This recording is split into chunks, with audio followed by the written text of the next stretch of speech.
자, 같이 읽을까요? 시편 121편. 시편 추우세요? 괜찮으세요? 추워하는 것 같아요. 시편 121편. 이 말씀을 좀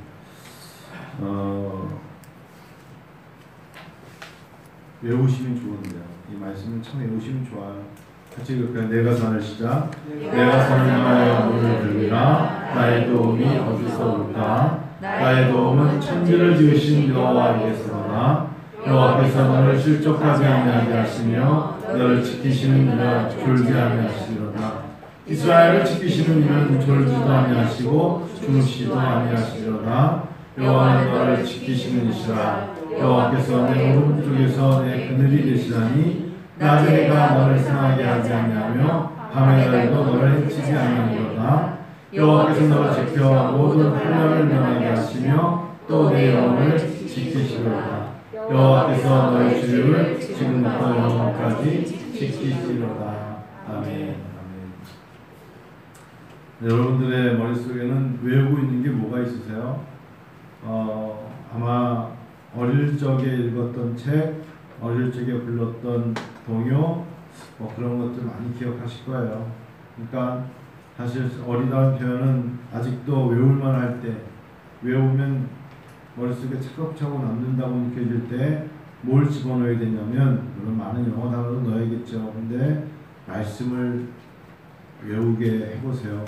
말씀을 읽고 말씀을 묵상하고 말씀을 외우면 언제 이 말씀이 나를 끌어가냐면 기도할 때 말씀이 나오고, 기도는 곧 하나님의 도우심을 청할 때가 많고, 특별히 내가 힘들고 지칠 때 하나님의 말씀이 나를 끌어가요. 내가 산을 향하여 눈을 듭니다. 나의 도움이 어디서 올까? 라고 말하는 시편 기자의 고백이 언젠간 다 우리의 고백이에요. 하나님, 내가 어떻게 하여야 지금의 어려움을 모면하고 피하며 안전할 수 있을까요? 라고 외칠 때 가장 가까이인 자가 듣는 게 때로는 부담스러울 때가 있습니다.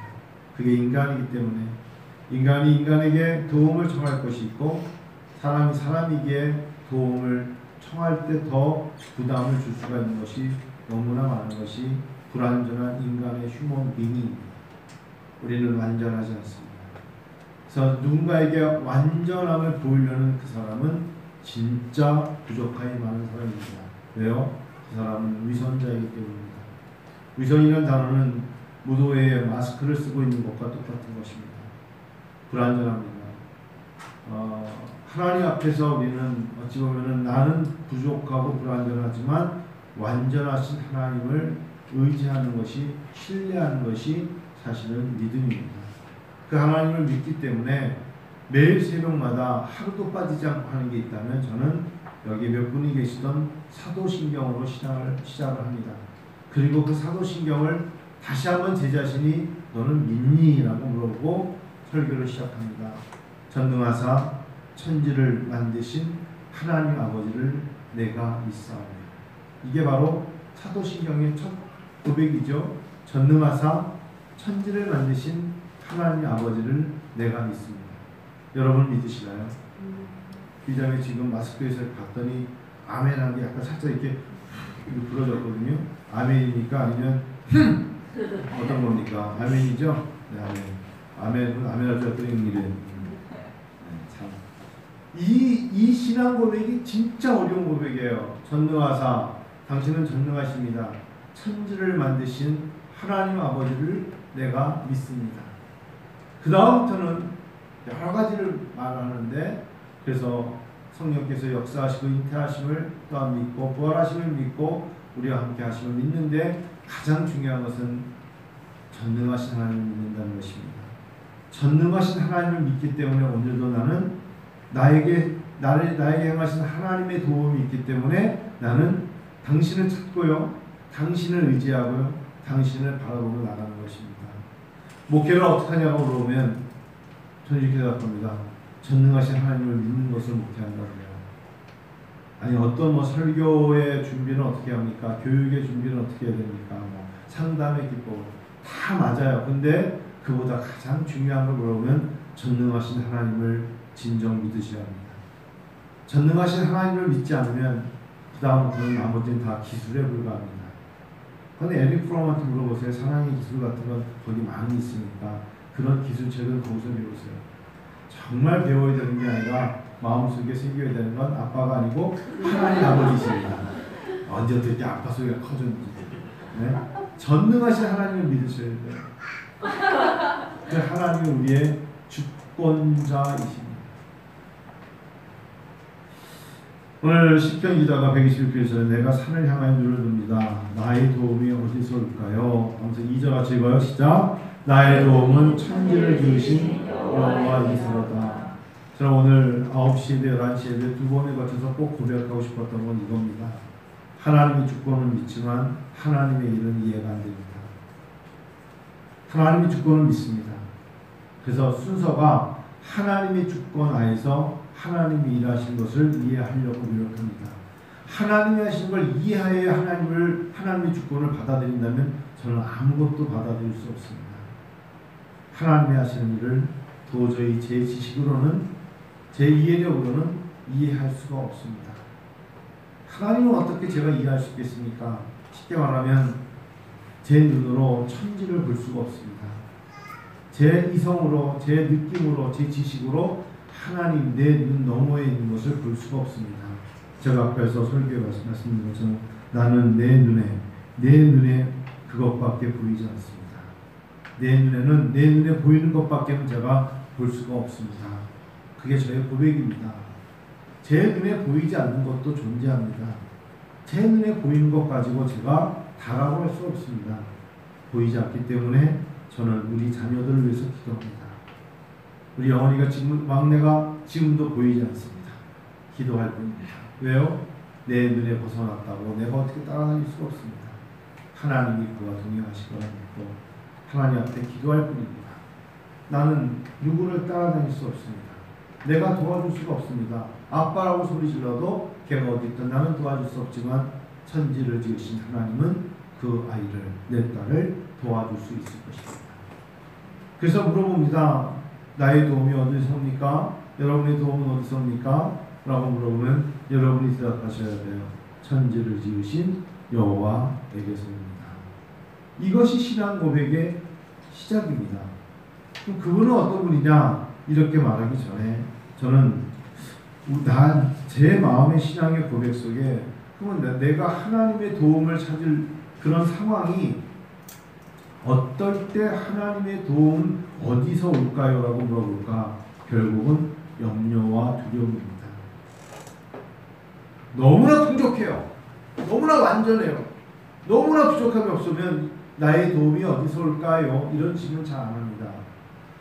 염려와 두려움과 부족함과 아슬아슬함의 인생을 이 땅에 살아가기 때문에 우리는 나에게 도움이 필요한 거고 나에게 힘이 필요한 거고 내가 지탱할 수 있는 인내가 필요한 것입니다. 자, 어찌 보면 하나님의 사람들에게는 산을 넘으면 더 높은 산이 있고 그 산을 넘고 이제는 후 하고 쉬려고 하면 눈에 보이는 어마어마한 산이 있습니다. 그런데 하나님은 그 산을 계속 감당하게 하시는 믿음을 주시죠. 여러분, 염려와 두려움, 어찌 보면 어떤 사람이 쓴 책에 보니까 인간에게 두 가지가 항상 번갈아가면서 나올 수도 있고 어찌 보면 늘 존재하는 거, 염려는 미열이고 두려움은 고열이라고 썼습니다. 평생 살아가면서 11번 나지 않은 사람 없죠. 몸속에 항상 미열도 있고 고열도 있죠. 그게 사람이 살아있다는 증거이죠. 사람에게 열이 없이 냉랭해졌다면 죄송하지만 죽은 겁니다.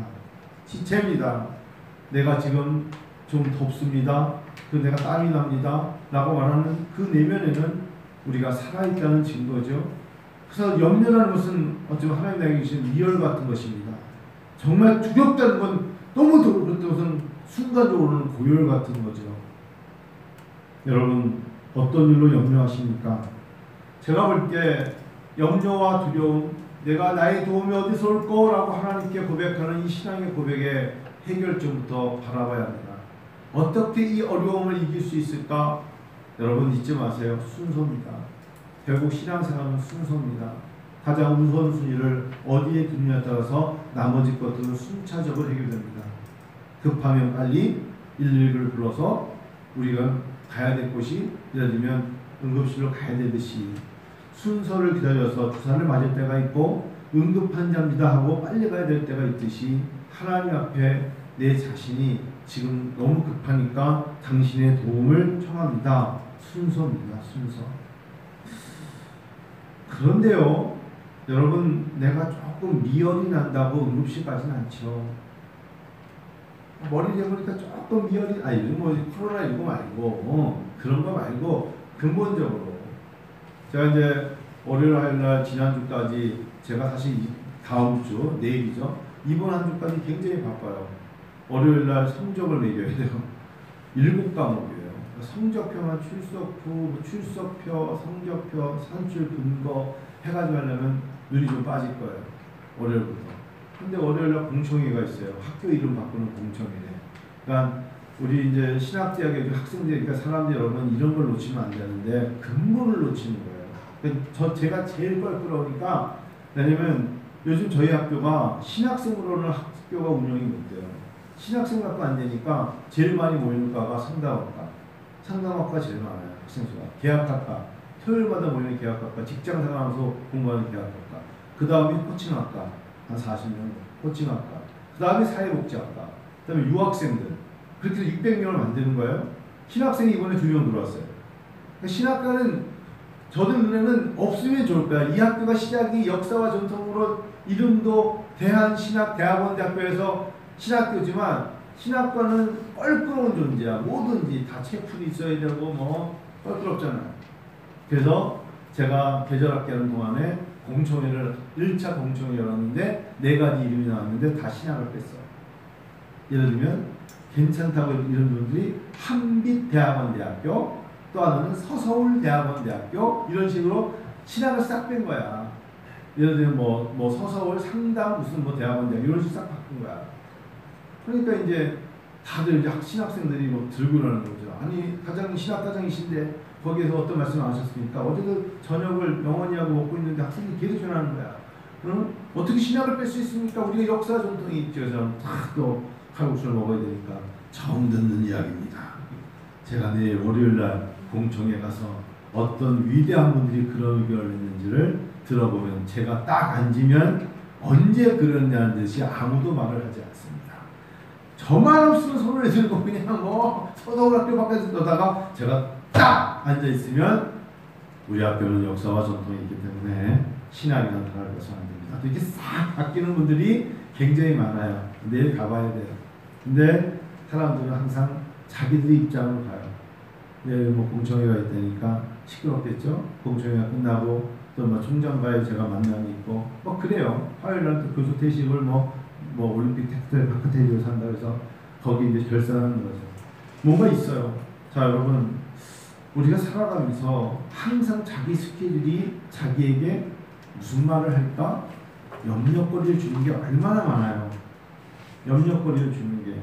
말 한마디 실수했을 때 다가오는 던져오는 돌 얼마나 많을까 생각하지 않을 수 없어요. 이게 학생들이 뭐 20살, 21살, 22살도 되게 예민해. 나중에 엄마 아빠 데리고 온다며 대학생들은 화나면. 그렇다는데 이분들은 나이층이 뭐 40대 중후반, 50대, 60대 머리가 백발인 분 이런 분들이에요. 신학대학은 염려, 말 한마디 실수했을 때 어떤 일이 올까 다 그렇죠. 여러분 어떤 염려가 여러분을 짓누르고 계세요? 우리 아이린 같은 경우는 염려 좀 애들의 염려는 뭐 무엇을 저녁에 무엇을 먹던 이런 거 정도겠지만 누구나 다 우리는 염려가 있죠. 특별히 미래에 대한 염려가 얼마나 많습니까? 염려가 누구나 다 있어요. 근데 여러분 염려가 신앙의 눈으로 볼 때는 다 나쁜 거 아니에요. 염려가 다 해로운 건 아니에요. 염려가 우리를 예방시킨다는 거 잊지 마세요. 하나님이 그 염려거리를 준 것은 우리를 예방시키고 우리를 깨어나게 하시고 미리 준비하게 하시고 우리에게 이렇게 기도하라는 것을 주기 위한 것이라는 것 또한 잊지 마세요.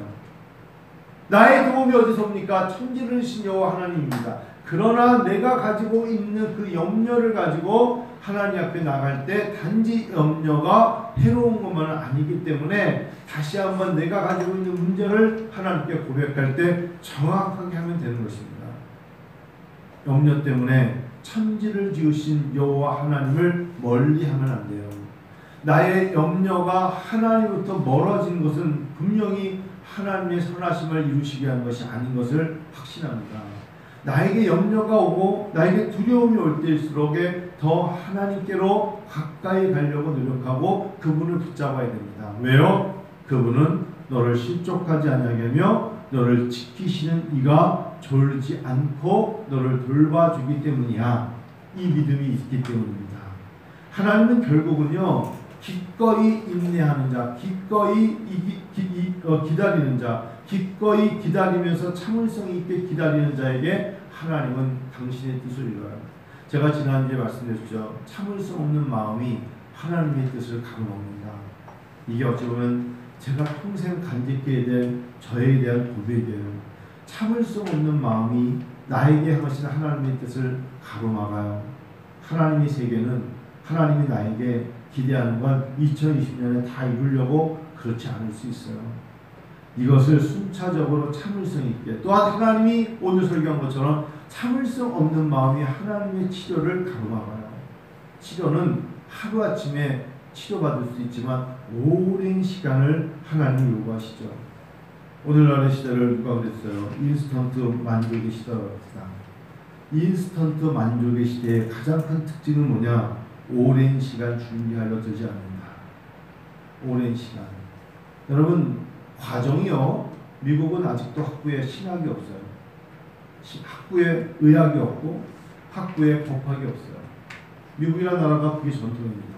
그 대부분이 다 메디컬 스쿨은 석박사에 있어요. 학부는 뭐냐? 그와 관련된 학부를 공부하고 오게끔 되어 있어요.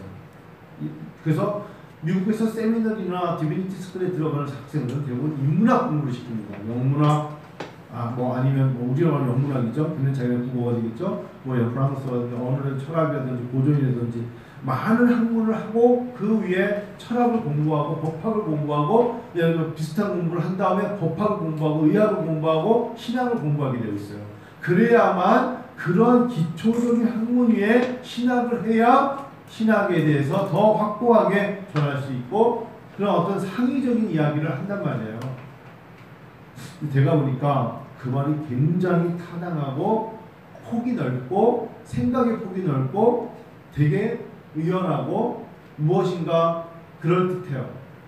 그래서 제가 이렇게 하면 죄송한데 다는 아니지만 학부를 신학을 고등학교 때부터 학부를 신학을 하고 또 신학 대학원을 또 하고 석박사를 또 신학을 한 사람들은 아주 뛰어난 사람들, 믿음이 좋은 사람을 빼고는 쉽게 말해 도가니 같아. 도가니 좁아. 생각도 좁아. 누구하고 한번 틀어지면 평생 얼굴 아이스크림 하나를 안 먹을 것 같은 그런 사람들이 많아요. 참 그래요. 그러니까 어찌 보면은 학문이라는 게 그렇잖아요.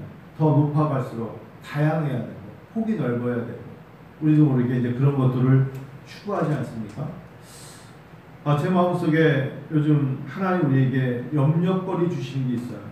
어떤 염려가 있을까? 뭐뭐 하면 어쩌나, 뭐뭐가 되면 어떻게 되지? 여러분도 그런 생각 갖지 않겠습니까? 갖지 않겠어요? 뭐뭐 하면 어쩌나, 이렇게 되면 어쩌지? 이러면 어떻게 되는 거야? 이러다 끝나는 거 아니야? 이러다 쓰러지는 거 아니야? 이러다 끝나는 거 이러면서 혼자 이제 자기 혼자 고백할 때가 얼마나 많아요? 근데요, 그러면 어쩌나로 끝나면 그것으로 끝나지만 그렇게 될 것 같아 어쩌나지만 하나님 나를 지키시는 이는 졸지도 아니하시고 주무시도 아니하신다 하셨잖아요. 너를 지키시는 이가 여호와 하나님이시라 했잖아요. 이 믿음을 가지고 구할 때 하나님의 열어주심과 도와주심과 인도하심이 있음을 성경은 증거합니다. 있습니까? 그러니까 여러분에게 염려거리 되는 것, 즉 근심거리가 되는 것, 여러분 마음속에 내 생각을 빼앗아가는 게 무엇입니까?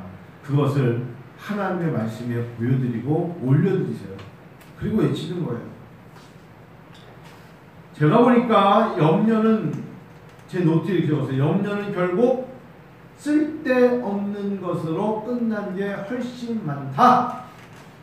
염려는 결국 쓸데없는 것으로 끝나는 게 아주 많다는 것이 사실은 고백이죠. 여러분이 가지고 있는 최근의 염려를 생각해 보세요. 그것이 얼마나 많습니까? 1999년 12월 30일 사람들은 종말이 온다고 그때나 지금이나 미국이나 한국이나 사재기를 하는데 월마트에 라면이 하나도 안 남았어요. 왜냐하면 종말론으로 2000년대에 이 땅에 종말이 온다면서 미국 사람들, 그 믿음이 좋은 사람들도 제가 직접 가봤더니 예방이 뭐가 나쁘냐 그러면서 집집마다 지하실에 냉장고를 두 대씩 더 사가지고 가보니까 사슴고기가 한가득이 있더라고요. 사슴고기는 잘 분폐되지 않는다고 사슴고기를 그렇게 많이 집어놨어요. 그런데 2000년 1월이 되고 2000년이 끝나는데 그 사슴고기는 다 누가 먹어야 될까요? 먹어야 되잖아요. 그 말은 어쩐지 그때 사슴들이 다 많이 없어졌더라고. 서로 잡느냐고. 사슴이 안 보여 씨가 발리려 왔어요. 그랬거든요. 여러분 사람들이 다 마음속에 두려움과 염려가 있는데 사실은 가만히 보면 지나고 나면 쓸데없는 것으로 마무리될 경우가 아주 많아요. 그리고 결국 염려가 우리에게 뭘 가지고 염려가 나를 지배하니까 에너지와 시간을 잘 쓰지 못한다. 자, 이제 고백합니다. 마음속에 어떤 염려가 있습니까? 떨쳐버리세요. 마음속의 염려, 나를 두렵게 만드는 거, 그거를 정말 인간의 힘으로 해결하지 말고 주님 앞에 고백하는 것을 하나님 우리에게 기도가 염려를 덜어준다 하셨어요. 아무것도 염려하지 말고 오직 모든 일에 기도와 간구로 구할 것을 감사함으로 하나님께 아뢰라셨어요. 그러니까 염려하지 말고 기도와 간구로 하나님께 구하라고 말씀하시잖아요. 기도가 나의 염려를 덜어준다라고 주님이 그렇게 말씀하셨으면 여러분은 아멘하고 여러분과 저는 그렇게 하면 주께서 감당하실 줄로 믿습니다. 아시겠죠? 염려가 나를 지배하지 못하게 하세요. 왜? 시편 121편에 이렇게 말했는데 여호와는 5절 너를 지키시는 이시라. 여호와께서 내 오른쪽에서 내 그늘이 되신다 하셨어요. 뜨거운 이 광야에 내가 걸어다가 이 열병으로 죽는 거 아닙니까? 할 때에도 나의 그늘이 되신다 하셨어요. 자, 6절과 같이 읽읍시다. 낮의 해가 너를 상하게 하지 아니하며 밤의 달도 너를 해치지 아니하리로다. 나중에 이제 우리 두 딸에게 우리 황희진 선생님이 딸들에게 엄마가 너희에게 써줄 게 있어. 무슨 말씀인지 낮에 해가 너를 상하지 아니하며 밤에 너를 쫙 써주는 거야. 이게 엄마가 가지고 다니는 평생의 아름다운 나의 신앙이야. 딱 오른쪽에 왼쪽에 딱 써줬으니까 100만 원씩 내놔. 이 말씀만 들고 나가도 이겨요. 낮의 해가 너를 상하지 않을 거야. 낮과 밤의 달도 너를 해치지 않으며 7절 읽어요. 여호와께서 너를 지켜 모두 환난에서 면하게 하시며 또 네 영혼을 지키시리로다. 육적인 것만이 아니라 영혼까지 지켜줄 거야. 여호와께서 너의 영혼을 음부의 수월에 빠지지 않게끔 너를 지키시리가 여호와 하나님이란다. 할렐루야. 여러분 우리도 모르게 인스턴트 만족의 시대에 살다 보니까 1년, 3년 우리가 준비해야 될 것들을 기기울여 하나님 말씀을 지키려 들지 아니하고 순간적으로 나에게 필요한 것만 뽑아가려니까 안 되는 거예요. 하나님은 어제나 오늘이나 변치 않고 지금까지 인도하셨어요. 그 하나님의 말씀을 붙잡아야죠. 나에게 금방 내 입을 벌려서 먹여주는 그런 걸 가지 말고 여호와 하나님의 말씀을 진드거니 끝까지 붙잡고 인내하면서 나가는 거예요. 하나님이 결국 나를 쓰실 거야. 하나님 나한테 영광을 받으실 거야. 하나님 나에게 기대가 크셔 라고 그런 마음을 갖고 여러분 차근차근 나가면 하나님이 뚜껑을 열어보니까 야 너를 통해서 이 땅에 예수 모르는 사람들이 나한테 돌아온 자가 꽤 있구나 라고 또한 상처를 받고 마음이 상을 받은 자들이 너의 모습을 통하여 너의 도움을 통하여 많은 사람들이 하나님께로 돌아왔구나 라는 칭찬을 지금 말고 어느 날 주님의 얼굴을 맞대었을 때 그분의 위로가 있을 거 아닙니까? 그때 주시는 상급이 있을 줄로 믿습니다. 마지막으로 8절 읽어요. 시작. 여호와께서 너의 출입을 지금부터 영원까지 지키시려나. 여호와께서 너의 출입을 지금부터 영원까지 지켜주신다 했습니다. 하나님이 우리를 지켜주실 것입니다. 저는 이 말씀을 들을 때마다 우리 몸에 아드레날린이 언제 나오는가를 봤더니 사실은 염려를 하면 사람이 심장은 더 많은 피를 내보낸대요. 염려를 하면. 갑자기 이렇게 확 쏟아진 사람들이 그런 게 있나 봐요. 그러니까 염려가 심장에 막 그렇게 만들겠죠. 평안이라는 게 뭡니까? 정상적이고 규칙적으로 만드는 거예요. 그래서 우리는 어쩌면 우리가 예수를 믿는 게 얼마나 행복한 거냐면 다른 사람들은 기절 이러면서 꼬끄닥 할 때 하나님은 우리에게 평안의 영으로 이런 것도 다 지나가리라. 제가 금요일날 그 말씀드렸잖아요. 한국의 유명한 정치인들이 노무현 정권을 시작해서 노무현 대통령부터 한 명 두 명 다 자살하기 시작하셨어요. 정도 시도하시고 노회찬 시도하시고 최근에 박원순 시도하시고 또 누가 갔죠? 예전 육군 참모총장도 자살했죠. 2017년에 이거 까먹었는데 한 명 두 명 신인 사람들 다 가요. 한 명씩 가다 보니까 2020년에 사람들이 다음은 누굴까 라고 물어보더라고요. 그래서 누가 이런 일에 자살할까? 제가 이만희 그때 더 많아. 이만희는 신천지. 그분은 자살이 아니라 연세 많으셔서. 제가 여러분 그런 말씀을 드렸잖아요. 우리가 우리의 마음속에 내가 어려움이 닥칠 때 내 심장을 막 이걸 어떻게 할 때 하나님은 성경의 인물들을 통하여서 당황스러운 걸 다 하나님은 그때마다 하나님과의 대화를 통해 다 풀게 하셨어요. 내 염려와 두려움 그것까지도 감당하신 하나님이십니다. 예수 십자가는 그 모든 것을 다 감당하셨어요. 제가 요즘 읽는 책 한 권을 소개할게요. 팀 켈러 인생 질문. 제가 이 책을 읽으면서 되게 많이 이 책은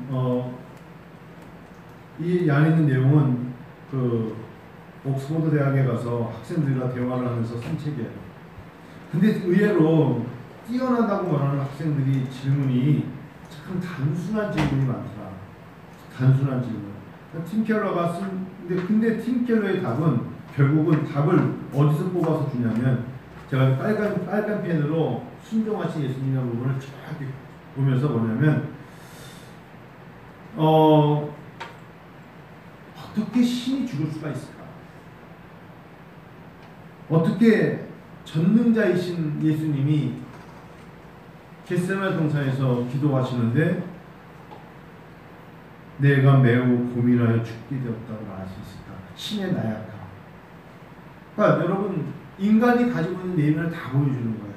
예수님도 내가 여기서 내 마음이 매우 고민하여 죽게 되었다고 말씀하시는 인간의 마음을 나는 인간이지만 그런 마음 없어 라고 말하지 않고 예수님도 인간의 모습을 그대로 보여주셨다 라는 것을 팀 켈러가 얘기하면서 너희들이 전 세계를 볼 때 가장 뛰어난 지식인이라고 말하지만 너희 또한 아무것도 아니다.